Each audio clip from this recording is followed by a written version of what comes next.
길을 걷다. 오늘 3월 첫 주, 넌 나의 쓸모야 라는 제목으로 말씀을 전하겠습니다. 중동에서 지금 이스라엘과 이란이 서로 미사일을 발사하고 전면전의 가능성이 높아지고 있습니다. 방공호가 열렸고 중동 곳곳에서는 지금 공습 경보가 울리고 있습니다. 지금 세계가 긴장하고 있습니다. 근데 더 깊이 생각해 보면은 전쟁보다 더 심각한 위기 가운데 우리는 있습니다. 영적인 위기입니다. 한국 교회의 위기입니다. 목숨은 죽으면 끝이 나지만 영원한 세계가 있습니다. 그리고 심판이 있는데 이 전쟁 가운데 수많은 영혼이 죽어나가고 있습니다. 예수를 알지 못하는데 그들은 어디로 가겠습니까? 너무 가슴이 너무 아픕니다. 근데 요즘 인터넷에 유튜브에 요즘 또 심각한 영상들이 연이어 올라오고 있습니다. 기독교의 얼굴이 더럽혀지고 있습니다.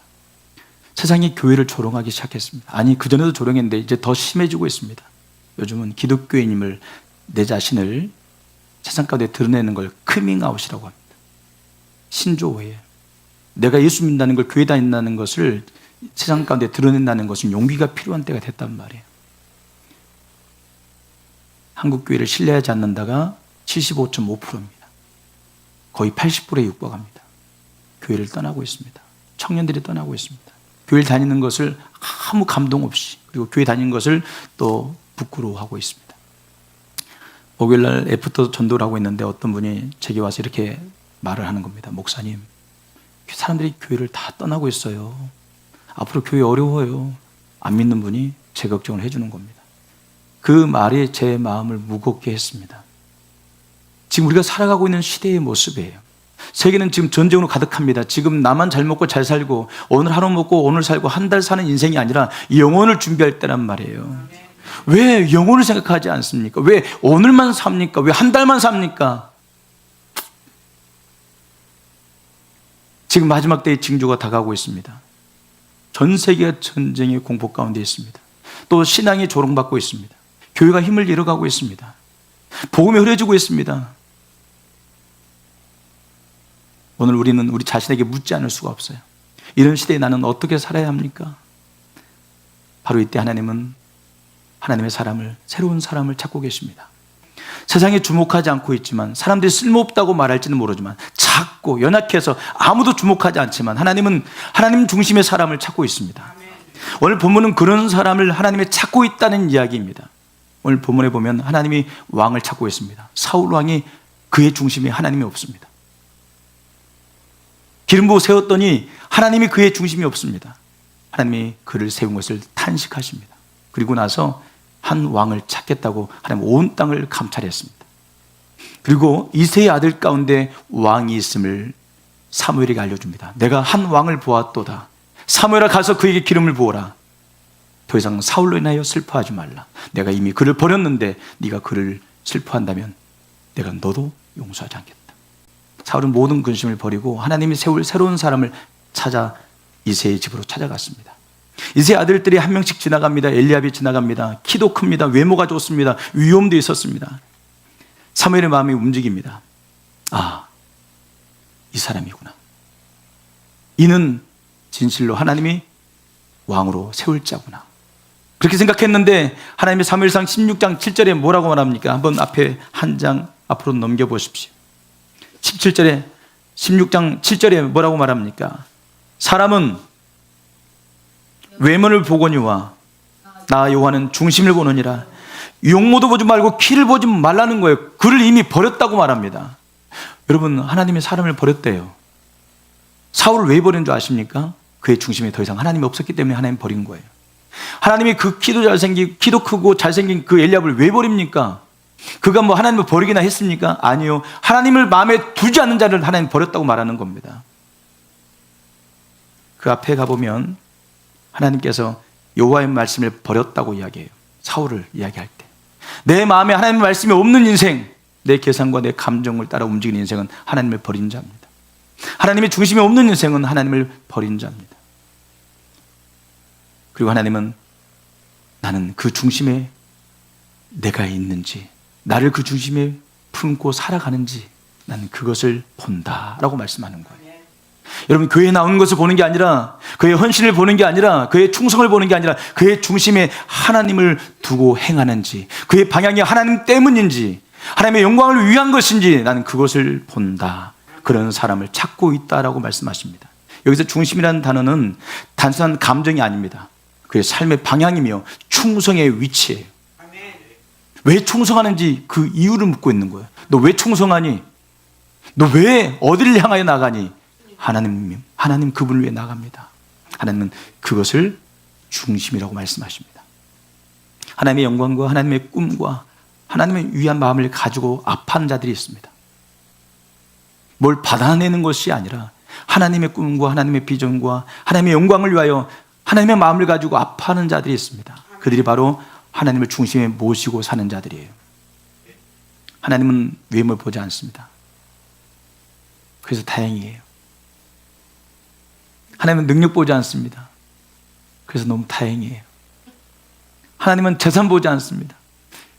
그래서 다행이에요. 하나님은 경력을 보지 않습니다. 그래서 다행이에요. 그 사람이 뭘 봐요? 중심, 그의 방향과 왜 그가 충성하는지, 무엇 때문에 달려가고 있는지, 무엇 때문에 전도 현장에 나오는지. 남들 나와서 나오는 게 아니라 하나님 때문에, 하나님의 영광을 위하여 주간 영혼을 구원하고자 하시는 하나님의 아픔을 알기 때문에 나온 자들, 그들을 찾고 있고, 그들이 바로 이 시대의 새로운 사람이고 이 시대의 왕이며 하나님의 찾고 있는 자들인 줄 믿습니다. 마지막 때 그런 자들을 찾고 있습니다. 여기서 놀라운 일이 일어나죠. 이새의 집에 갔는데 아들이 8명입니다. 아이고, 많이 더 났네. 첫 번째 아들이 지나갑니다. 하나님이 아니다. 두 번째 아들이 지나갑니다. 뭐라고 그랬어요? 아니다. 세 번째 아들이 지나갑니다. 아니다. 네 번째 아들이 지나갑니다. 아니다. 다섯 번째 아들이 지나갑니다. 여섯 번째 아들이 지나갑니다. 일곱 번째 아들이 지나갑니다. 다 아니면 어떡해요? 이미 집안에 있는 자녀들은 다 인사를 했는데 하나님이 다 아니라고 그러는 거예요. 사무엘이 묻습니다. 이새에게 묻습니다. 이게 아들이 다입니까? 아들이 더 없습니까? 라고 묻자 이새가 말합니다. 막내가 있습니다. 근데 지금 양을 치고 있습니다. 라고 이야기해요. 이 장면은 당시 문화에서는 여러분 그렇게 이상하지 않습니다. 고대 근동사회에서 막내는 그냥 사람 취급을 잘 못 받아요. 중요하지 않는 존재가 막내입니다. 그래서 사무엘이 왔을 때 막내를 집에 데려오지 않았어요. 다윗은 가족 안에서도 기대를 받지 못했습니다. 그런데 하나님의 역사는요, 인간의 계산 밖에서 일어납니다. 왜 하나님은 다윗을 선택하셨을까요? 왜 막내, 사람조차도 기대하지 않는 쓸모없다고 여겨지는 이 다윗을 통해서 일하시는 걸까요? 다윗의 인생을 보게 되면 그 이유가 발견됩니다. 다윗 자식이 자신도 느꼈을 때 아버지가 사무엘, 그 대단한 선지자가 집에 왔는데 형들이 전쟁터에 나가고 자신을 양을 칠 때도 모든 순간에 다윗이 인정받았던 적은 없습니다. 사무엘이 왔을 때도 집에서도 인정해 주잖아요. 아빠가 인정해 주질 않아요. 전쟁터에 형들에게 줄 식량을 가지고 갔는데 형들 또한 다윗을 인정해 주잖아요. 빨리 가라는 거예요. 그리고 다윗이 골리앗과 싸우겠다고 이야기할 때 내가 네 교만을 안다. 건방진 놈, 네 주제해 라고 이야기했습니다. 골리앗 앞으로 나갔습니다. 골리앗이 뭐라고 그럽니까? 내가 개냐? 막대기를 들고 나오게? 너 같은 게 까불고 있네. 이렇게 무시했습니다. 사울이 말합니다. 사울 왕이 뭐라고 말합니까? 너는 소년 아니냐? 그는 나면서부터 용사다. 너는 그를 감당할 수 없다. 이길 수 없다고 이야기했습니다. 나중에 사울에게 쫓겨서 도망자로서 동굴에 살아갈 때가 있었습니다. 여러분, 아무도 그의 편이 아니었어요.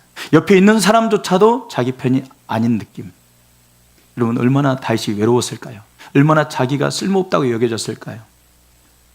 근데 여러분, 사람에게 인정받지 못했다고 해서 하나님이 인정하지 않는 건 아닙니다. 오히려 사람에게 쓸모없다고 여겨지는 그 삶 속에서 그 오랜 시간 통하여 하나님 앞에 인정받는 시간으로 바뀌게 되는 것입니다.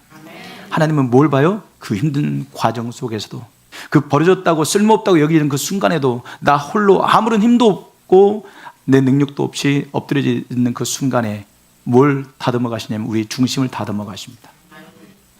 여러분, 하나님 앞에 여러분 중심은 어떻습니까? 마음 상태는 어떻습니까? 여러분 마음이 지금 무엇 때문에 움직이고 있느냐는 거예요. 다윗의 중심은 지금 양을 지킬 때도 드러나고, 여러분 다윗의 중심은 골리앗 앞에서도 드러나고, 다윗의 중심은 사울 왕 앞에서 자기를 죽이려는 자 앞에서 드러납니다. 양을 지키는데 다윗이 뭐라고 말한 줄 아세요? 사자와 곰이 와도 내가 양을 지켰습니다. 여러분 사자가 와서 곰이 와서 몇 마리나 잡아가겠어요? 동물의 왕국 보니까 딱 한 마리면 족하더라고요. 한 마리면 족해요. 한 마리 내주고 내 목숨 구하는 게 낫지, 양 한 마리 내주고 내 목숨 구하는 게 낫겠죠. 남들 같은 경우는 이런 상황이 되면 한 마리를 내어주고 도망갔을 거예요. 근데 다윗은 아버지의 양떼예요. 아버지 양떼를 내 목숨보다 귀하게 여겨요. 아버지 보니까 다윗을 그렇게 기호하는 것도 같지 않습니다. 존중해 주는 것도 같지 않습니다. 인정해 주는 것도 같지 않아요. 그럼에도 불구하고 아버지 양을 위하여 자기 목숨을 내놓고 싸우는 겁니다. 이건 용기가 아닙니다. 이건 책임감이에요. 아버지 양을 자기 목숨처럼 지키는 이 모습, 그의 중심에 누가 있어요? 나보다도 아버지 양떼가 있는 거예요. 자녀에게 일을 시켜보면 알아요. 남의 일처럼 합니다. 아버지 일도. 그러면 아버지가 속이 터져요. 야. 근데 이 자식이 철들어가지고 아버지를 생각해서 하기 시작하는 거예요. 아버지의 마음을 일을 하는 거예요. 아버지가 조금이라도 손이 덜 가도록 애들이 막 신경을 쓰고, 이것 나중에 아버지가 들 텐데 무거운 거 번쩍 들어가지고 옮겨주고, 그러면 다 컸네 우리 아들. 얼마나 믿음직스러운지 몰라요. 시킨 것도 간신히 하는 자식이 있고, 어떤 애는 시키기도 전에 움직이는 자식이 있어요. 그런 자식이면 좋겠죠. 그런 자식이 있으면 좋겠죠. 내가 비위 다 맞춰야 되고 내가 해줄 거 다 해줘도 궁시렁궁시렁 되는 자식 말고, 알아서 척척척 엄마 마음을 이해하고 아빠 마음을 이해하고 움직여주는 아들 좋겠죠. 여러분요? 여러분 그렇게 해요? 여러분 그렇게 하냐고요? 자식한테 뭐라고 하지 마세요. 내 모습이에요. 하나님은 나를 보여주시는 거예요. 고난을 통해서 하나님은 나의 중심을 드러내십니다. 내 상황을 드러내시고 내 중심 안에 있는 동기를 끄집어내요. 그걸 회개하면 바뀌기 시작해요. 하나님이 개입하기 시작해요. 나는 안 바뀌는데 자식이 바뀌고 원하는 삶이었어요. 나는 여전히 똑같은 모습이에요. 내가 회개하기 시작하면 하나님이 자녀의 삶 속에 찾아가셔서 개입하시는 걸 보게 될 겁니다. 여러분 또 골리앗을 만날 때는 어떻습니까? 왕조차도 숨어 있습니다. 그 이스라엘 군대 전체가 골리앗 앞에서 두려워 떨고 있었습니다. 40일 동안 하나님의 이름이 조롱받고 있을 때 아무도 나서지 않았습니다. 그때 여러분 소년 다윗이 형들에게 식량을 가지러 갔다가 하나님의 사시는 군대를 모욕하는 소리를 듣습니다. 어떻게 했나요? 어떻게 했습니까? 사무엘상 17장 26절에 이렇게 이야기합니다. 누가 살아계시는 하나님의 군대를 모욕할 수 있단 말이냐. 17살짜리 소년이 이런 이야기를 했습니다. 그러니까 왕이 되는 겁니다. 그의 중심에 누가 있어요? 나이가 중요한 게 아니에요. 나이 50, 80 먹어도 중심이 나밖에 없는 사람이 있는가 반면에 17살이어도 하나님을 중심에 두고 달려가는 하나님의 종들이 있습니다. 사무엘상 17장 36절에 또 말합니다. 주의 종의 사자와 곰도 쳤은즉 살아계시는 하나님의 군대를 군대를 모욕한 이 할례받지 않은 블레셋 사람이리이까 그가 그 짐승이 하나와 같이 되리이다. 45절부터 46절에 이렇게 이야기합니다. 너는 칼과 단창으로 내게 나아오거니와 나는 만군의 여호와 이름 곧 내가 모욕하는 이스라엘 군대의 하나님의 이름으로 내게 나아가노라. 내가 너를 쳐서 내 목을 베고 블레셋 군대의 시체를 오늘 공중에 새우와 땅의 들짐승에게 주어 온 땅으로 이스라엘 하나님이 계신 줄 알게 하리라. 와, 블레셋 하나만이 아니라 골리앗 하나만이 아니라 블레셋 전체를 자기가 쳐버리겠다는 거예요. 와, 왕도 못하는 생각도 못하는 그 일을 우리 교회 주제에 우리 송탄교회가 무슨 한국교회를 섬기고 무슨 지역교회를 섬기고 우리 지방에 있는 작은 교회들을 섬기고 뭐 양복을 해주고 여러분 무슨 그런 소리를 여러분 오늘 다윗 보세요. 다윗이 저보다 더 심하지 않습니까? 저는 약합니다. 내가 너를 쳐서 내 목을 베고 블레셋 군대의 시체를 오늘 공중의 새와 땅의 들짐승에게 주어 온 땅으로 이스라엘 하나님이 계신 줄 알게 하리라. 이런 중심을 17살짜리 소년이 가지고 있는 거예요. 도대체 우리는 뭐 한 거예요? 누가 가르치는 거 도대체 어디에서 배웠습니까? 조금 하면 그것이 다이고 그 한계에 부딪히고 부담스럽고 불편하고 힘들고 너무 발을 깊게 들였어. 내가 지금 너무 발을 깊게 놓고 있는 것 아닌가. 여기까지는 우리 형편에 내 처지에 우리는 너무 내 중심일 때가 많아요. 다시 슬그머니 내 중심으로 돌아오면 여러분 앞으로 못 나갑니다. 다윗의 중심을 보세요. 하나님의 이름이 전부입니다. 하나님의 영광이 전부입니다. 하나님의 계심을 세상 가운데 드러내는 것이 다윗의 열망이에요. 이런 중심의 사람을 찾고 있는 겁니다. 사랑하는 마음으로 자기의 삶을 드리고, 사랑하는 마음으로 가방도 사주고, 사랑하는 마음으로 시계도 사줄 수 있고, 사랑하는 마음으로 다이아몬드를 줄 수 있습니다. 이건 사랑입니다. 사랑하기 때문에 주는 거예요. 하나님을 사랑하기 때문에 내 삶을 드리고, 내 헌신을 드리고, 내 중심을 드리고, 내 시간을 드리고, 내 생명을 드리는 건 사랑입니다. 받아야 하니까, 가야 하니까, 문제가 해결돼야 되니까 하나님 앞에 나오는 것은 그것은 계산입니다. 하나님은 이런 관계를 원하지 않아요. 근데 이거 한국 교회는 그렇게 가르칩니다. 그러니까 한국 교회가 지금 문제 조금만 어려우면 다 떠나버리는 거예요. 한국 교회는 점점점, 여러분 말씀드렸지 않습니까? 하루에 41개가 문을 닫는다고. 하루에 41개가 문을 닫는다. 한국교회 80%에 가까운 사람들이 한국교회를 신뢰하지 않아요. 너 예수 믿니? 조롱합니다. 교회 다니냐? 왜 다녀? 이해할 수 없다는 표정으로 우리를 바라보게 될 겁니다. 그때 여러분들 다윗처럼 고백하셔야 돼요. 살아계신 하나님, 그분의 이름을 위하여. 여러분 일어날 때입니다. 여러분 이 시대에 지금 다윗을 찾고 있습니다. 아무도 몰랐죠. 그날 베들레헴에서 누가 알았겠습니까? 양치기 소년이 이스라엘의 왕이 될 줄 누가 알았겠습니까? 그가 하나님의 왕국을 세울 줄 누가 알았겠습니까? 그가 하나님의 영광을 위해서 이렇게 대단한 용사가 될 줄 누가 알았겠습니까? 아무도 몰랐습니다. 그러나 하나님은 알고 계셨어요. 왜요? 그의 중심에 하나님이 계셨기 때문에 다윗은 그렇게 나가지 않을 수가 없습니다. 그를 멈추게 할 자가 아무도 없습니다. 그를 막을 자가 아무도 없습니다. 여러분, 쓸모는 하나님이 결정합니다.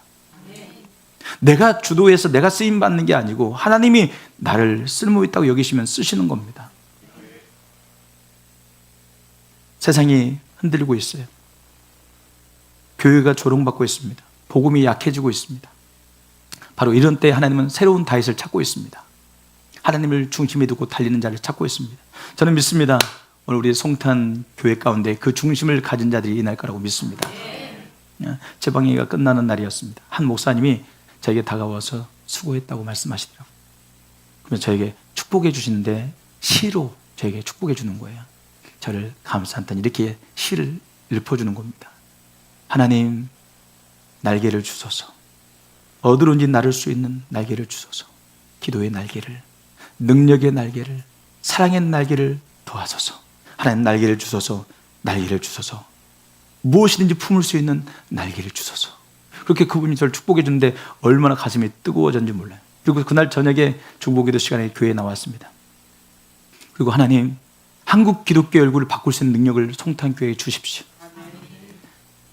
저 주관하는 교회, 주관하는 영혼들을 살릴 수 있는, 송탄에 있는 청년들을 회복할 수 있는, 가난한 교인들을 구원할 수 있는 능력을 우리 교회에 주십시오. 하나님이 오셔야 합니다.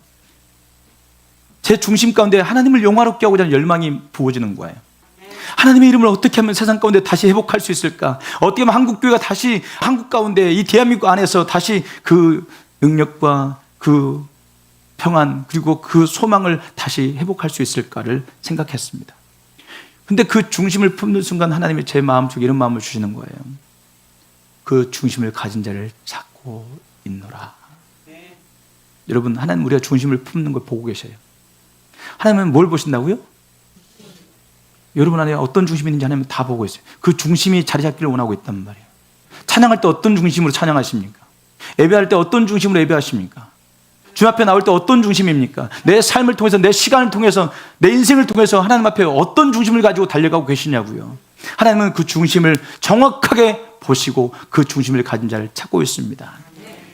그 중심을 가진 자들, 그 중심만 품으면 하나님이 우리를 들어 쓰실 겁니다. 여러분, 내 중심을 살펴보세요. 그리고 중심에다가 하나님의 이름을 영화롭게 하리라. 그 나라와 그의 의를 구하리라. 하나님, 주관하는 영혼, 한국 기독교 얼굴을 바꿀 수 있는 능력을 주세요. 이런 놀라운 비전을 가진 하나님은 교회를 찾고 있고 그런 성도를 찾고 있는 줄 믿습니다. 최근 드라마 무빙에 이런 장면이 있었습니다. 교회물 장주원이라는 사람이 있습니다. 몸에는 재생 능력이 있어요. 마저도 칼에 찔려도 그 자리가 복원이 되는 재생 능력을 갖고 있는 사람이었습니다. 그가 정보부에 있어서 블랙 요원입니다. 그랬던 그가 시대가 바뀌고 이제 한직에 가게 됩니다. 한직에서 컴퓨터를 독수리 타법으로 치고 있어요. 자기 역할이 아니에요. 자기가 할 능력도 아니고 할 수도 없고. 하루는 아내와 같이 지희라는 여인인데 결혼을 했는데 같이 삼겹살을 싸 먹으면서 시무룩해 있습니다. 그래서 아내가 말해요. 왜 그래? 그랬더니 남편이 이렇게 말하는 거예요. 난 이제 쓸모가 없는 것 같아. 그러자 그의 아내가 그를 바라보고 힘있게 이렇게 이야기합니다. 아니, 넌 나의 쓸모야. 나는 너의 쓸모고. 그 장면을 보면서 많이 울었습니다. 그날 계속 느꼈습니다. 왜냐하면 하나님의 말씀 같았어요. 하나님의 마음 같았어요. 넌 나의 쓸모야. 쓸모를 하나님이 결정하는 거예요. 이 컵이, 여러분, 이 쓸모를 누가 결정합니까? 이 컵의 주인이 결정하는 거예요. 여기다가 여러분 물을 담을 수도 있고 여기다가 음료수를 담을 수 있습니다. 그 모든 결정은 이 컵의 주인이 하는 겁니다. 이 컵이 자기는 사랑의 교회 가고 싶다고 그랬죠. 나는 오정희 목사님 컵이 되고 싶다고 막 그러면 이 컵을 깨버려요. 아니, 이 컵이 지금 송탄교회 여기 강대상에 올려져 있으면 자기 주인이 사서 이 쓸모에 쓰고 있으면 감사해야 되는데 이 쓸모를 자기 결정하려고 그래. 나는 사랑의 교회 보내줘. 사랑의 교회 오정희 목사님이 썼으면 좋겠어. 우리 유건삼이 깨버려. 나의 쓸모를 누가 결정해요? 여러분이 결정하는 게 아닙니다. 하나님이 결정하는 겁니다. 김인강 교수님, 카이스트 교수님이 있는데 그분은 2살 때 소아마비를 앓았어요. 그래가지고 안진뱅이가 되었습니다. 아버지가 얼마나 속상했는지 술로 밤을 지새워요. 엄마는 매일 밤마다 눈물로 잠을 자지 못합니다. 초등학교에 갈 나이가 되어서 업고 학교를 다니는 거예요. 또 데리고 업고 학교를 가고 또 데리고 중학교를 갔습니다. 고등학교를 갔는데 공부를 잘하는 거예요. 그리고 카이스트까지 가게 돼요. 그분이 대학교 다니면서 자기가 걸어보려고 걸을 수 없으니까 목발을 짚고 보조기구를 차고 막 한 걸음 한 걸음 걸으면서 걸어가는 거예요. 그래서 걸어보려고 하다가 가방을 맸는데 갈뼈가 우두둑 끊어지는 거예요. 약해져 있으니까 뼈가 끊어지는 거예요. 너무 고통스러워서 가슴을 끌어안고 하나님께 울면서 하나님 왜 이런 모습으로 나를 만드셨어요? 이렇게 쓸모없이 왜 나를 만드셨나요? 하나님 저 같은 거 차라리 데려가세요. 그런데 하나님이 그렇게 울면서 기도하는데 하나님이 아들아 왜 쓸모없다고 하느냐? 내가 쓸모있어 너를 만들었다. 너의 아픔과 너의 힘듦을 너는 기억하라. 그리고 너의 아픔과 그 힘듦을 기억하고 그렇게 힘들어하는 자들, 그렇게 아파하는 자들을 위로하라. 너를 그렇게 위로하라고 그들을 찾아가서 보도무주라고 내가 너에게 준 아픔 아니었느냐? 너는 쓸모없는 자가 아니다. 그자 김인강 교수가 울면서 통곡하면서 내 모습이대로 주 받으옵소서. 날 사랑하신 주 내 모습이대로 주 받으옵소서 찬양을 해요. 여러분 우리는 나의 쓸모를 내가 결정해요. 이렇게 저렇게 쓰임받고 싶다고 이야기합니다. 아니요, 내가 결정하는 게 아니에요. 하나님이 나의 쓸모를 결정할 거예요. 그분의 손에 나를 올려드리기만 하면 되는 거예요. 그분을 내 삶의 중심에 두기만 하면 되는 거예요. 김인강 교수님이 회개 기도를 이렇게 올려요. 하나님 나의 주권과 통치권을 주께 이제 올려드립니다. 나의 쓸모를 내가 결정하려고 했던 것 회개합니다. 여러분 여러분의 쓸모를 여러분이 왜 결정합니까? 여러분 욕심이에요. 이렇게 되고 싶고 저렇게 되고 싶다는 그 욕심이 우리의 마음에 기쁨을 앗아간 거예요. 주님을 섬기는 기쁨을 앗아간 거라고요. 주님께 나를 드려요. 그리고 오늘 주님 사랑하는 마음으로 주님과 연결되어 오직 예수 한 분 품고 살아가는 이 과정이 보게 되는 거예요. 저는 전도해가지고 우리 교회가 막 1000명, 10,000명 되는 거 원한 게 아니라 그 전도 현장에 내 삶의 중심이 하나님께 있음을 고백하는 거예요. 그리고 하나님이 말씀하셨기 때문에 나는 다만 순종할 뿐입니다. 그 순종하는 그 여정 가운데 내가 나가고 있음이 나는 너무 귀해요. 결과를 원하는 게 아니에요. 결과는 하나님의 것이에요. 나는 다만 주님의 순종하라고 말씀하셨으니 나는 그 과정에 충성할 뿐이라고요. 나는 과정이 기뻐요.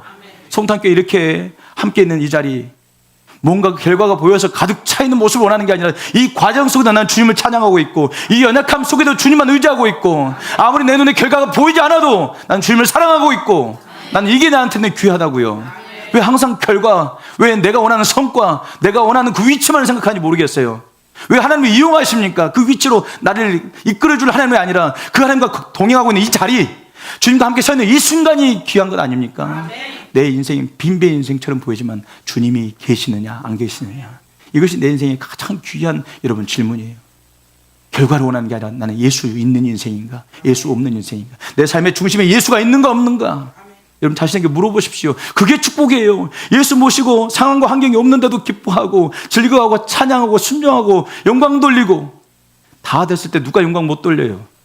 내가 원하는 거 다 이루어졌을 때 할렐루야 기뻐하는 거 다 할 수 있어요. 아무것도 없는데도 주님 의지하고 할렐루야 할 수 있단 말이에요. 할렐루야, 주님 아무것도 이루어지지 않았지만 나는 주님 의지합니다. 주님과 함께 있습니다. 주님 나의 주님인 걸 고백합니다 하고 앞으로 한 걸음 한 걸음 나갈 때 주님이 내 앞에 행하신 일을 보게 될 줄 믿습니다. 제가 수요일날 말씀드렸잖아요. 홍해가 앞에 있습니다. 큰 바다가 나를 가로막고 있습니다. 이 바다가 갈라지리라 하고 나가는데 할렐루야, 이 바다는 갈라져라 할렐루야, 이 바다는 갈라질지어다 하고 하는 걸 한금 나가는데 발목에 물이 차오르고 물 위에 물이 차오르고 허리에 물이 차오르고 목까지 물이 차올랐어요. 그래서 나는 주님 믿습니다 하고 나갔는데 물이 안 갈라졌어. 눈 떠 보니까 천국이야. 할렐루야. 이해됐어요? 무슨 말인지. 신앙생활이 이건데 많은 분들은 목까지 차면요, 아닌 것 같아요, 주님 역사하지 않, 이게 주님 길이 아닌가 봅니다 하고 뒤로 물러서요. 가지고 성공할 길만 찾아가요. 하나님이 열어줄 길 같은 것만 자기가 찾아가 놓고 하나님 도와주세요. 결과가 중요한 게 아니고 내가 주님 의지하고 있는 이 순간, 주님 내 삶의 중심에 두고 나가는 걸음, 그게 중요한 거예요. 그 과정이 중요한 거예요. 우리가 순종하는 이 여정을 하나님이 원하고 있다고요. 우리 중심을 드리는 이 과정을 원하고 있다고요. 기도하면서, 중보기도하면서 내 중심을 내려놓고 내 계산을 내려놓고 하나님을 내 마음에 품고자 눈물 흘리는 이 과정을 너무너무 기뻐하신다고요. 전도의 자리에 나올 때 갈등하지만 주님, 나는 주님 나의 전부요. 그 버스를 타고 오는 그 과정을 하나님 보시면서 축복하는 거지. 아무것도 안 하는데 갑자기 복을 줘요? 공부 안 했는데 서울대 가요? 버스 안 탔는데 갑자기 서울역에 와 있어요? 갑자기? 순간이동 했나요? 그런 걸 원하시는 거예요? 순간이동은 없어요. 형 과정만 있을 뿐이에요. 못 가도 돼요. 걸어가요. 그냥 주님과 함께 가는데 뭘 그렇게 힘들어하는 거예요? 사랑하는 주님과 함께 걸어가는데 꼭 버스 타고 가야 돼요? 꼭 비행기 타고 가야 돼요? 결국 어디 가려고 했던 건데요? 주님과 함께 있으려고 했던 거 아니에요? 결국 주님이 우리의 목적지 아니었어요? 결국 여러분들 목적지는 어디였어요? 성공이었으면 여러분 외로울 겁니다. 힘들 겁니다. 결과였으면 낙심될 겁니다. 예수 나의 전부인데요. 여러분한테는 어떠냐고요? 세상은 말하죠. 너는 필요 없어. 교회는 필요 없어 라고 말하고 있습니다. 하나님 말씀하십니다. 넌 나의 쓸모야. 송탄교는 이 마지막 때에 나의 쓸모야 라고 말씀하십니다. 세상의 교회를 조롱합니다. 하나님은 우리 송탄교회를 통해서 역사하실 줄 믿습니다. 세상이 어둡습니다. 그래서 빛이 필요한 거예요. 어두울 때 빛이 필요하지요. 어두우니까 빛이 필요한 거 아닙니까? 그래서 불을 켜는 거 아닙니까? 그래서 우리 송탄교회에 있는 거라고요.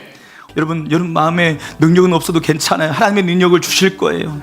하나님이 여러분에게 지혜를 주실 거예요. 건강을 주실 거예요. 물질을 주실 거예요. 단지 하나님 중심에 달과 같은 마음을 품기만 하면 되는 겁니다. 하나님 내 중심에 하나님의 영광을 생각하겠습니다. 나의 작은 삶을 통해서 하나님의 크신 영광을 세상 가운데 보이게 나를 사용해 주십시오. 이 작은 기도 하나가 여러분의 인생을 다이스로 바꾸어 가게 될 것입니다.